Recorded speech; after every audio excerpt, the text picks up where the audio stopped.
நீங்க நினைக்கிறீங்க இந்த உலகம் தருகிற அத்தனை அறிவையும் நீங்களே தந்துவிட முடியாது. அதான் சொல்லல, பிள்ளைகளுக்கு யார் மீதும் இப்போது உரிமை இல்லை, அவர்கள் மீதும் யாருக்கும் உரிமை இல்லை.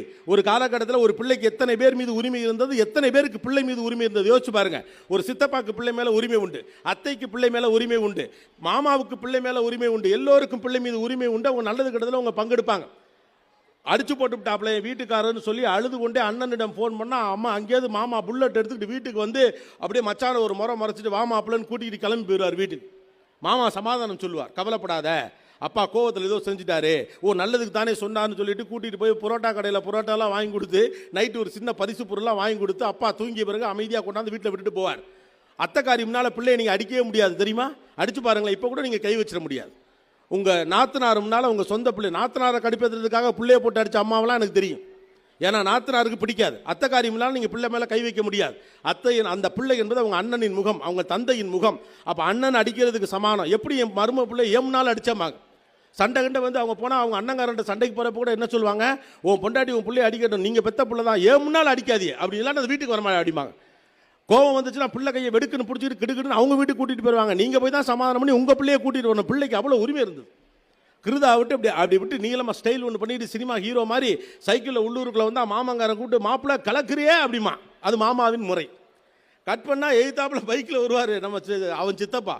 இறங்கின வாக்கில் ரோட்லேயே சப்புன்னு ஓங்கி யாரா இதனால அது ஊருக்குள்ளே அசிங்கம் பிடிச்ச தனமாக கிருதாவை கிராஸாக வெட்டிக்கிட்டு வந்திருக்க, முதல்ல போய் ஒழுங்காக சேவ் பண்ணிட்டு வாம்பார். கண்ணம்லாம் அப்படியே பழுத்து போய் மாமா கடைக்கு போனால் கரெக்டாக மாமா சொல்ல என்ன மாப்பிள்ள சித்தப்பா பார்த்தீங்களான்னு. சித்தப்பாவுக்கு ஒரு உரிமை உண்டு, மாமாவுக்கு ஒரு உரிமை உண்டு, அத்தைக்கு ஒரு உரிமை உண்டு, வாழ்க்கையில் எல்லாத்தையும் சொல்கிறதுக்கு ஆள் உண்டு, ரகசியம் பகிர மனிதர் உண்டு. உன்னை குப்பத்தொட்டிலேருந்து எடுத்தோம், கோயில் வாசலேருந்து எடுத்தோம், உன்னை அனாதை ஆசிரமத்திலேருந்து எடுத்தோன்னு பிள்ளைகளை வம்புழுப்பதற்காக நீங்கள் சொல்லுகிற போது பிள்ளைகள் ஒடுங்கி அழுது ஓரமாக உட்காருகிற போது அத்தைக்காரி வந்து சொல்லுவாள், நீ வந்த பிறகுதான் இந்த குடும்பமே வாழ்ந்தது, நீ இந்த குடும்பத்துக்கு ராசியான பிள்ளை அப்படின்னு சொன்ன பிறகு அவங்களுக்கு ஒரு நிம்மதி வரும். இன்னைக்கு சொல்லிவிட்டு தூங்கிடுறீங்க நீங்கள் வாட்டுக்கு. அப்போ பிள்ளையின் வழியாக ஜெயிக்க வேண்டும் என்ற எண்ணம் பிள்ளைகளுக்கு தேவைப்படக்கூடிய உணர்வுபூர்வமான இமோஷனல் பாண்டிங்கை குறைச்சிக்கிட்டே இருக்குது. அதுதான் பிரச்சனை. இப்போ ஆனால் நம்ம என்ன நினைக்கிறோம், இந்த காலத்து பிள்ளைகள் விசுவாசமாக இல்லை, இந்த காலத்து பிள்ளைகள் அன்பாக இல்லை, இந்த காலத்து பிள்ளைகள் எங்களைப் போல பிரியமாக இல்லை, இந்த காலத்து பிள்ளைகள் எங்களைப் போல மரியாதையாக இல்லை. உலகம் எவ்வளவு மாறினாலும் இந்த பேராமீட்டர்ஸ்லாம் மாறவே மாறாது. உணர்வு தேவை என்பது எல்லோருக்கும் எல்லா காலகட்டத்திலும் இருக்கக்கூடிய ஒன்று தான்.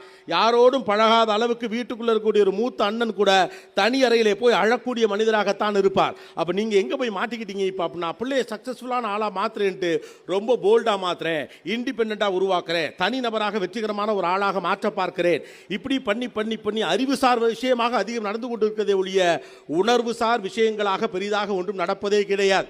ஏட்டா 15 வயசு பையன் திடீர்னு ஒரு நாள் அம்மா எனக்கு ஊட்டி விடுமானா எரும மாடு மாதிரி வளர்ந்துருக்கிற, நீ ஏன் ஊட்டிக்கப்படாதா, நீ ஏன் சாப்பிட்டுக்க மாட்டியா, அறிவு இல்லையா? எய்த்த விட்டு சுரேஷ்லாம் 7 வயசுலேருந்து அவனே தானே சாப்பிட்றான், அவனுக்கு கையில் எடுத்து சாப்பிட தெரியும். 13 வயதிலே ஒரு பிள்ளை திடீரென்று அம்மாவிடம் ஊட்டி விட சொல்லுகிறது என்றால் அம்மாவின் ஸ்பரிசம் அவனுக்கு எங்கோ தேவைப்படுகிறது, அம்மாவின் அரவணைப்பு எங்கோ தேவைப்படுகிறது. புரிந்து கொள்ளுவதுதான் அம்மா. இது அறிவின் வழியாக புரியாது, உணர்வின் வழியாகத்தான் புரியும். பிள்ளைகளாக நீங்கள் நடத்துகிறால் அவர்கள் வளருகிற போது பெரிய மனிதர்கள் ஆவார்கள். பிள்ளைகளை பெரிய மனிதர்களாக நடத்த முயற்சித்தால் வளர்ந்த பிறகு அவர்கள் குழந்தைகளாகி விடுவார்கள். இதுதான் இன்னைக்கு நடந்துட்டு இருக்கு. 25 வயசு ஆயிடுச்சு அவனுக்கு எதுவும் தெரியல, 18 வயசு ஆயிடுச்சு எதுவும் தெரியலன்னா சின்ன வயசுல பெரிய பிள்ளையாக்கனா பெரிய பிள்ளைனா சின்ன பிள்ளையாரும், அவ்வளோதான் விஷயம். செய்ய வேண்டிய விஷயத்தை செய்ய வேண்டிய காலகட்டத்தில் செய்ய விட்டா தான் அந்தந்த காலகட்டத்தில் அப்பப்போ அதை செஞ்சு முடிச்சுட்டு போவாங்க.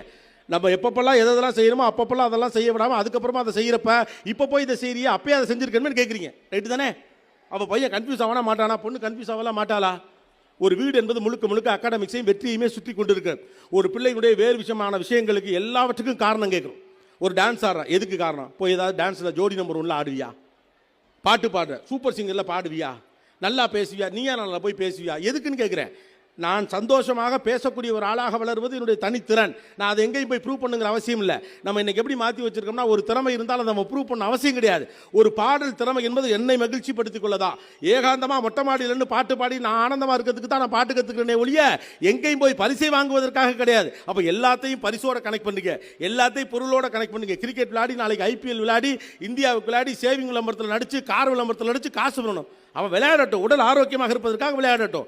அப்போ ஒரு பெண்ணோ ஒரு பையனோ எக்ஸ்ட்ரா கரிக்குலர் ஆக்டிவிட்டீஸ் சக்ஸஸ்ஃபுல்லாக இருக்கிறதுங்கிறது விஸ்டமை நோக்கிய பயிற்சி. Don't get confused.